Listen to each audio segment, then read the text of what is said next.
Yes. Testing the sound again. Testing the sound. Testing, testing. Is it okay?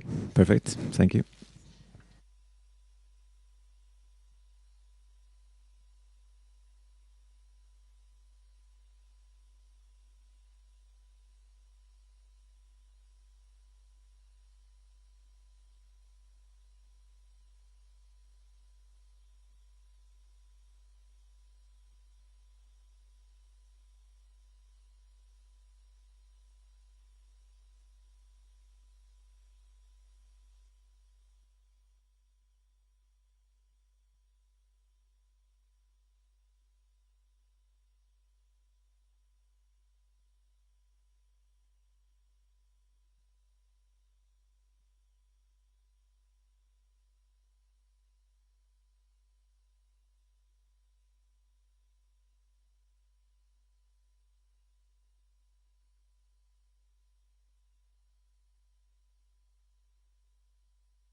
Welcome to this press conference at the Royal Swedish Academy of Sciences.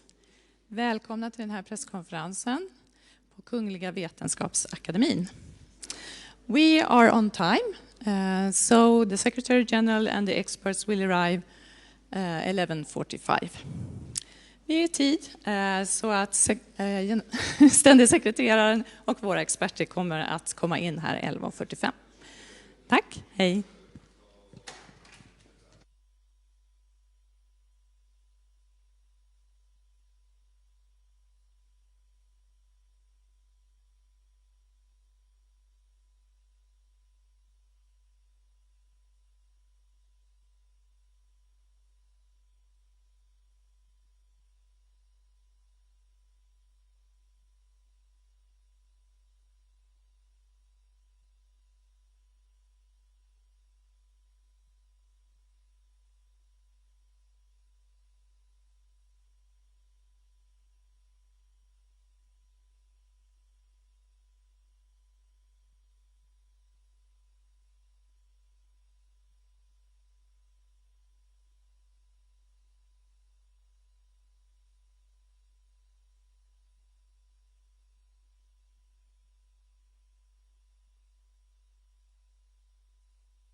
Välkomna till Kungliga Vetenskapsakademin och den här presskonferensen då vi ska presentera årets Nobelpris i kemi.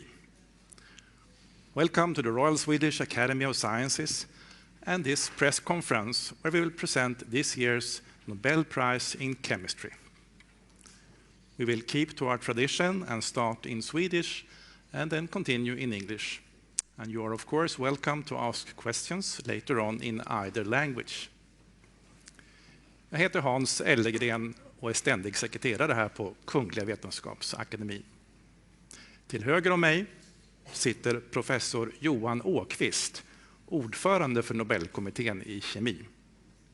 Och till vänster om mig professor Heiner Linke, ledamot av Nobelkommittén för kemi och sakkunnig inom ämnet. My name is Hans Ellegren. I'm the Secretary General of the Royal Swedish Academy of Sciences. And to my right is Professor Johan Åkvist, Chair of the Nobel Committee for Chemistry. And to my left is Professor Heiner Linke, member of the Nobel Committee for Chemistry and one of the experts in this field. Årets pris handlar om en grundläggande upptäckt inom nanoteknologin. This year's prize is about a fundamental discovery in nanotechnology. Kungliga Vetenskapsakademin har beslutat att i lika delar utdela 2023 års Nobelpris i kemi till Monje Bawendi, Massachusetts Institute of Technology, MIT, USA, Louis Bruce, Columbia University, USA och Alexei Yekimov, Nanocrystals Technology Incorporated, USA. För upptäckt och syntes av kvantprickar. The Royal Swedish Academy of Sciences has decided to award the 2023 Nobel Prize in Chemistry in equal shares to Monje Bawendi, Massachusetts Institute of Technology, MIT, USA, Louis Bruce, Columbia University, USA, and Alexei Yekimov, Nanocrystals Technology Incorporated, USA, for the discovery and synthesis of quantum dots. Professor Johan Åkvist will now give us a short summary in English. Please. Thank you.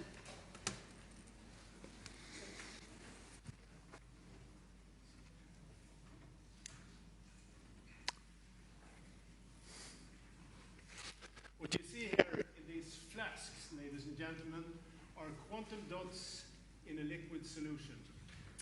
Well, you don't actually see them because they are truly tiny. They are what we call nanoparticles, only a few millionths of a millimeter in size.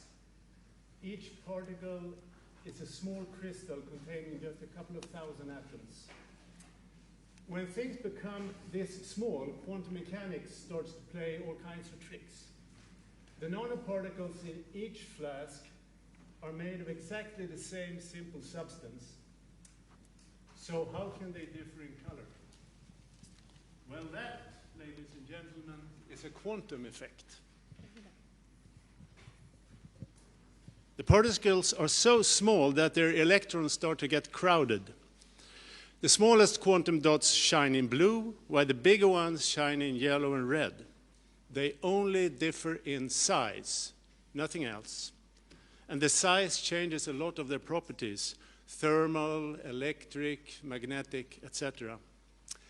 The first observations of this effect were made by two of this year's laureates. Alexei Yekimov saw it for copper chloride nanoparticles immersed in a glass. And Louis Bruce observed it for nanoparticles floating freely in a liquid solution. For a long time, nobody thought you could ever actually make such small particles, but this year's laureates succeeded.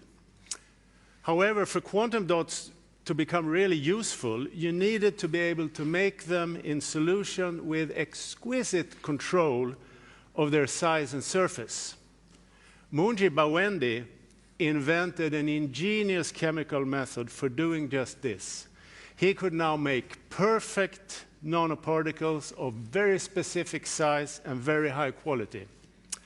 These achievements represent an important milestone in nanotechnology, and today there are numerous applications of quantum dots ranging from QLED screens to imaging in biochemistry and medicine and much more. Thank you, Professor Åqvist. And now Professor Heine Linke will give us a more detailed presentation. Please. So let me first check the sound works, yes. So the discovery we just saw, and what you also have on the screen, that in the same material, a larger particle can have a red color, a smaller particle can have a blue color, is at its core a quantum mechanical effect. Quantum mechanics predicts that if you take an electron and put it into a small space, the electron's wave function gets compressed. And the smaller you make the space, in this case the particle, the larger the energy of the electron. If you can store more energy in an electron, it can also give more energy to a photon. So the light emitted from a small space, electron in a small space, will be more blue, and that from a larger space will be more red. And this is what you can also see in this animation. So again, if we confine an electron, that's the wave, in a larger particle, it can be more red. But as you compress, imagine making smaller and smaller particles, compressing the wave function more and more, you give the electrons more energy and they send out more blue light. In this sense, quantum dots are a new class of materials. They are different from molecules. If you imagine if you wanted to make different colors with molecules, you would, for each color or for each other property, you would choose a new molecule, a new set of atoms in a new constellation. Quantum dots, however, have all the same structure. They have, in fact, the same structure as a bulk material would have. It's the same atoms in the same constellation, just that a small dot has fewer atoms and a bigger dot has larger atoms. The fact that they then change properties is not only their color, it's essentially every property, every material property you can think of, including electric, optical, magnetic, even catalytic effects, how they influence chemical reaction, even the melting point changes. So in this class of material, you have found a way of changing material properties, not by changing the material, but just by the size. And this is a foundational discovery in nanotechnology, the ability to do this in a controlled manner using quantum mechanical effects.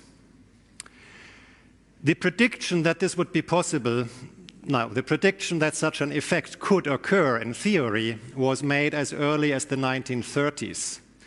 But for the next 5 decades, it seemed near impossible to make such materials because not only do you need perfectly crystalline structures, and you need to control the size exactly, basically atom layer by atom layer, you also need a perfect surface property so that you can get these phenomena and these clear colors. This was not actually expected to be possible. The discovery that this is indeed possible was first made by Alexei Yekimov, who studied colored glasses. And by adding copper and chlorine to a glass, he was able to show first that the copper chloride formed as nanocrystals, so crystals with crystalline properties. He used deep insight into the physical chemistry to control the size exactly, was then able to show that the color of the glass correlated with the size of the particle, and not just in any way this straight line there means, because the straight line is a smoking gun, that this is a quantum effect. So all of this was done in one sweep of results. The discovery was made a second time in a different context by Louis Bruce in the United States, this time for particles in solution, freely in solution, available for further processing. This was done in the context of studying semiconducting particles for their catalytic properties. The vision was, and still is, in fact, to use light, such as solar light, to drive chemical reactions. So it's a form of solar energy conversion. He looked at relatively small particles and again noticed that the optical properties changed with size. This triggered a lot of interest. Just imagine the ability to suddenly be able to tune material properties not only by making new materials but by their size using quantum phenomena is of course very inspiring and triggered a lot of interest to see what could this be used for. But for the next 10 years this was difficult because the size was not quite well controllable enough, the quality was not quite good enough for real applications. Munji Bawendi discovered or invented a method for making these particles in a much more controlled manner, the trick being to precisely control the moment in time when nucleation, the beginning of the particle growth, first changes. So he used a hot solvent, well-chosen solvent, and at one instant suddenly injected the reagents, which led to an instantaneous formation of small embryo crystals, a nucleation event. But then the growth stopped because the solution was diluted and the temperature dropped. Then, by reheating and carefully controlling the temperature, again with deep insight in the growth processes, it's possible to control not only the size, but also keep the size in a very narrow window so that only one size gets produced. And the solvent was chosen such that the surface of the particle was protected and gave a very high quality. This opened then for the possibility of applications. And today we see commercial applications, for example, in TV screens, where quantum dots are used to produce the RGB colors that make up every pixel. We see them in illumination sources where the LED light, the blue LED light, gets converted into a light that is perceived as pleasant by humans. It's also used widely in biomedical imaging, in this particular example, to visualize the vascular system of a tumor. But this is not where it ends. Research is still very intense, and there is applications expected or being heavily researched in producing photons for quantum communication, for flexible electronics, for sensors, for improving solar cells, making them better or cheaper. And not the least, the same that also Bruce had been working on, namely catalysis for solar fuels, among many other things. So for these reasons, the Nobel Prize in Chemistry for 2023 will be awarded to Alexei Yekimov and Lou Bruce for the discovery that it is possible to make such quantum dots, and to Munji Bawendi for a synthesis method that made quantum dots widely useful. Thank you, Professor Linke. We shall see now if we have Professor Munji Bawendi with us on the phone from Cambridge, USA. Are you there, Professor Bawendi? Yes, I am. I'm here. Good morning. Good morning. I'm very sorry that we had to wake you up in the middle of the night. Oh, don't be sorry. Yeah. Please accept our warmest congratulations to receiving the Nobel Prize in Chemistry. Thank you so much. It's quite an honor. Yeah. How did you feel learning about this? Very surprised, sleepy, shocked, unexpected, and very honored. I understand, yeah. I'm sitting here in the session hall of the Royal Swedish Academy of Sciences at a press conference. There are many interested journalists here from the Swedish and the international press. Are you ready to take some questions from them about your research or your reaction? Sure. Okay. Sveriges Television. Good morning. My name is Thomas von Heine with Public Service Swedish Television. Something unusual happened this morning in that your names were actually published a few hours early. Did you, by chance, have someone called you already earlier and said something about this, or did you hear about it, or?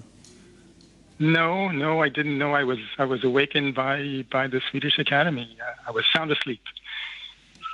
So no, I didn't hear anything about it. Okay. Yes, please.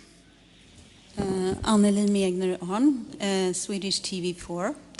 I didn't quite understand. The smaller the particles were, the higher the energy. But I was just thinking, if you have like just a couple of atoms together, they will sort of have more space if there are few of them.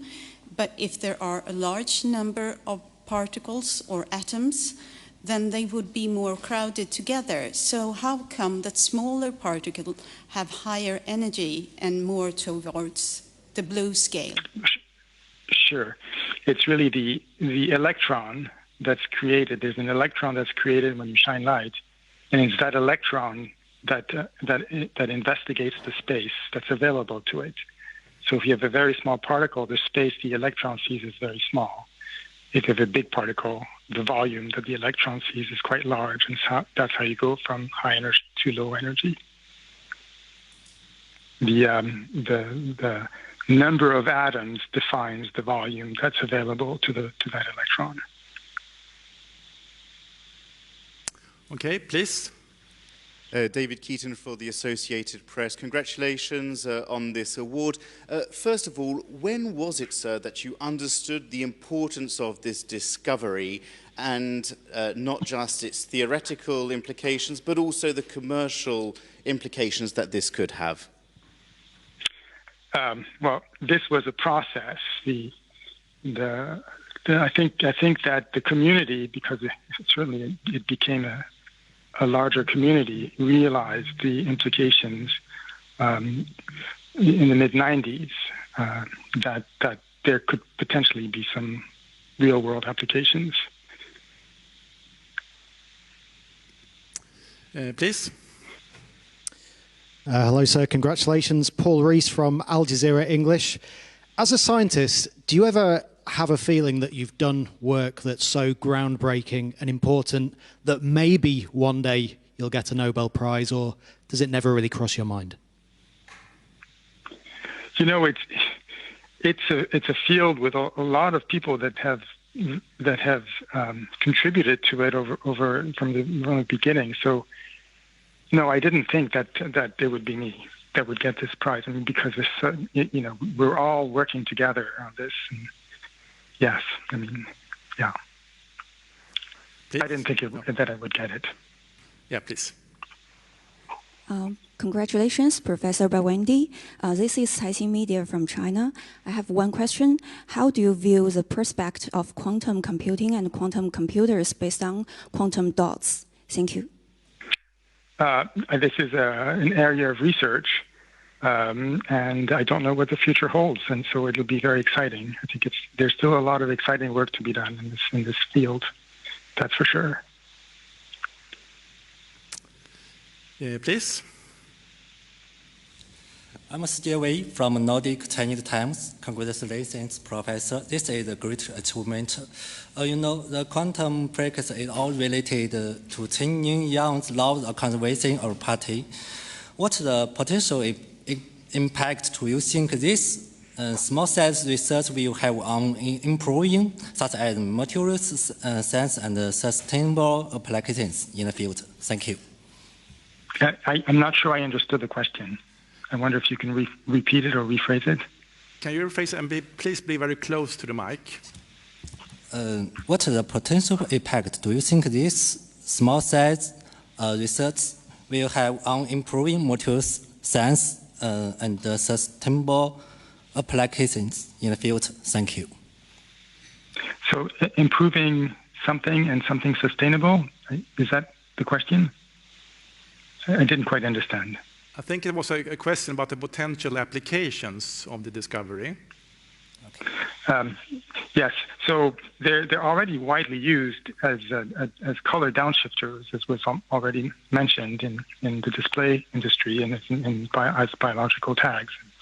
And there's a lot of work that's still being, it's heavily researched, other potential applications in photocatalysis and in quantum effects of all sorts. And I think that,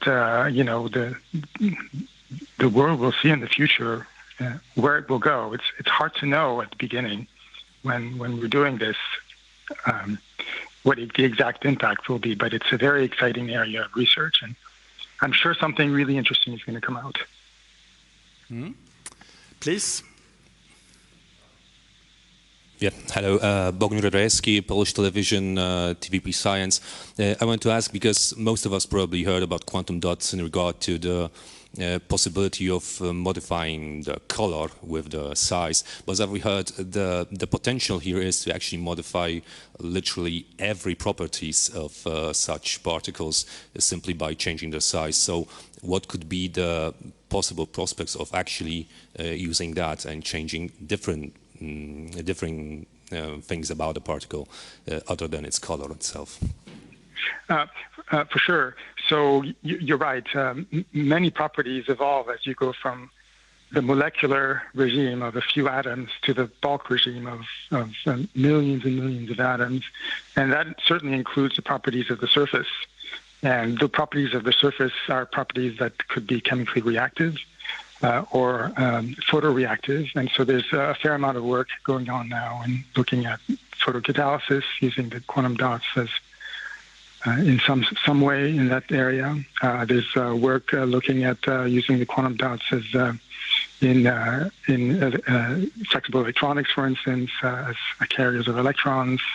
So yeah, it's not just the colors, but a lot of the electronic properties evolve with the size in ways that could be interesting for applications that some people are already researching, and who knows, other applications may come about through new discoveries. Mm-hmm. Yeah, please. You have to turn on the mic.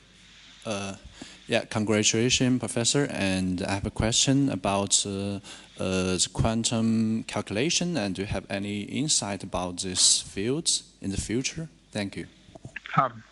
Yes, well, this is an area that I'm beginning to be quite interested in, and I would say that for the kinds of quantum dots that I work with, it's just the beginning. We're beginning to see that there's a potential there, and we'll just have to pursue it and see where it goes. But it's going to be a process, and we don't know yet. Okay, this seems to be the last question from the press for you, Professor Bawendi. Well, thank you very much. Yeah, thank you very much. And once again, warm congratulations. We look forward to meeting you here in Stockholm in December then. Me too. Yeah, see you then. Quite an honor. Yes, thank you. Bye-bye. Bye. We shall move on. First, I shall check, do you have a microphone, Professor Ahlqvist? No.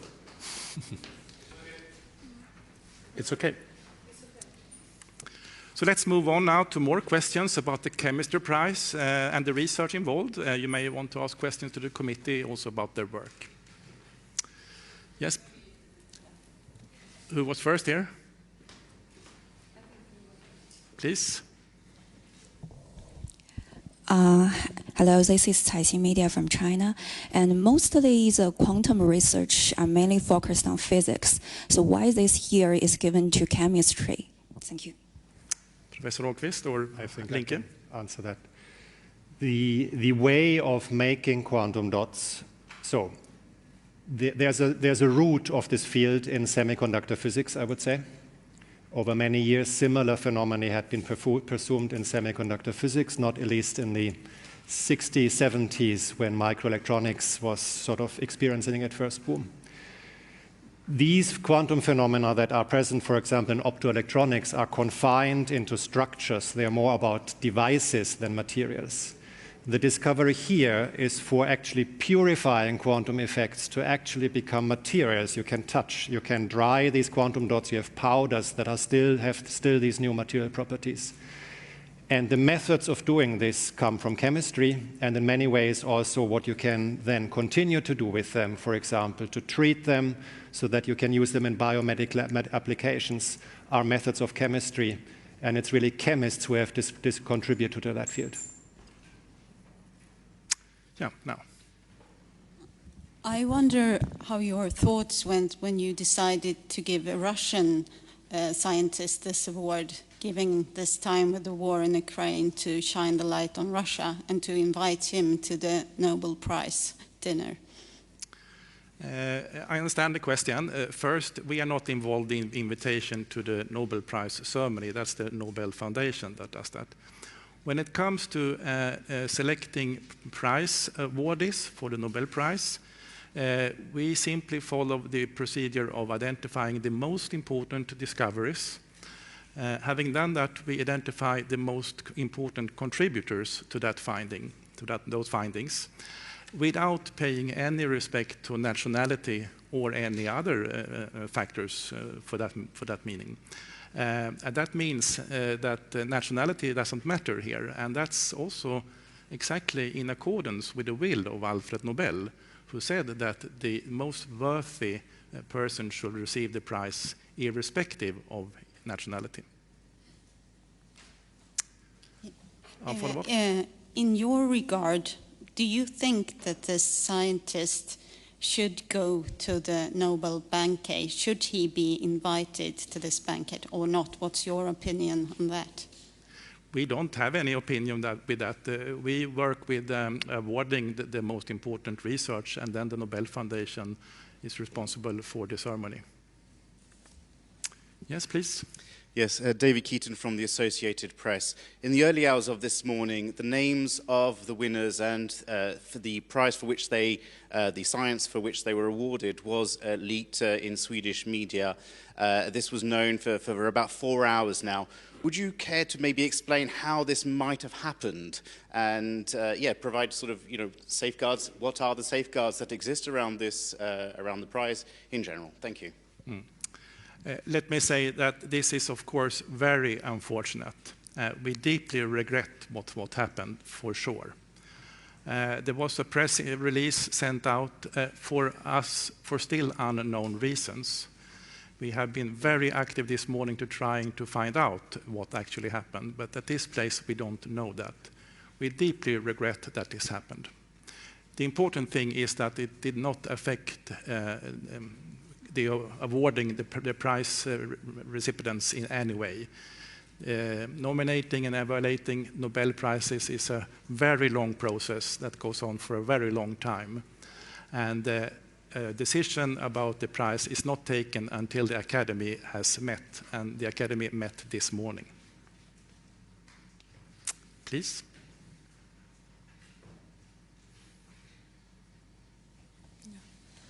I'm Sufjan Axelsson from Green Post. I also like to ask this procedure question. When you have the recommendation of the Nobel laureates, is one recommendation for these 3 persons, or is many recommendations and you put them together? How this works? Can you answer? The precise procedures for awarding Nobel Prize recipients is confidential for many different reasons. It will become public 50 years after the decision. That's why we can read about the history of Nobel Prize from 50 years and later. But exactly how the process goes on is confidential. And I can say that a decision is not made until the whole Academy has met, and the Academy met this morning. But can one recommendation for one person or for many persons? That we will not comment on exactly what recommendations are made. Maria Günther? Yes, this is Maria Günther for Dagens Nyheter. When did you contact the laureates? Was it as soon as you learned about the press release, or was it after the decision? We had no reason to contact anyone until the decision had been made. And the decision was made this morning, and directly after that meeting, which is only a short while ago, then I called the laureates.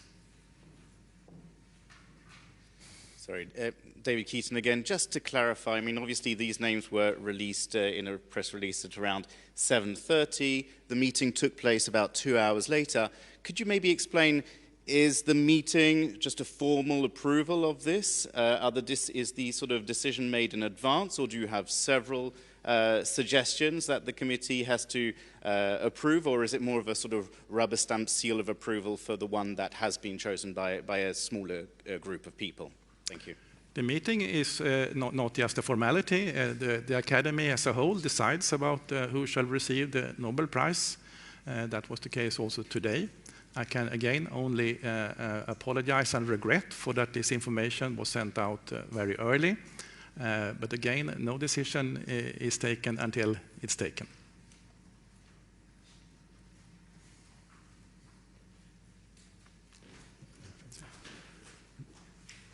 Okay. Maybe one more question, yeah? Yeah. Scientific question. And the size of quantum dots and some fluorescent proteins are similar, so I wonder the differences between them. So this is correct. Fluorescent proteins are in the same size scale as quantum dots. The mechanism for the fluorescence is then very different. It's really about the molecular states. And in that case of proteins, to change the color, for example, you have to change the structure of the protein, the composition of the sequence. So this is a fundamental difference. And then it's also different materials. Here we're talking about inorganic materials. Yeah. Thank you for your interest. We hope to see you back here on Monday when we will announce this year's Sveriges Riksbanks Prize in Economical Sciences in the memory of Alfred Nobel.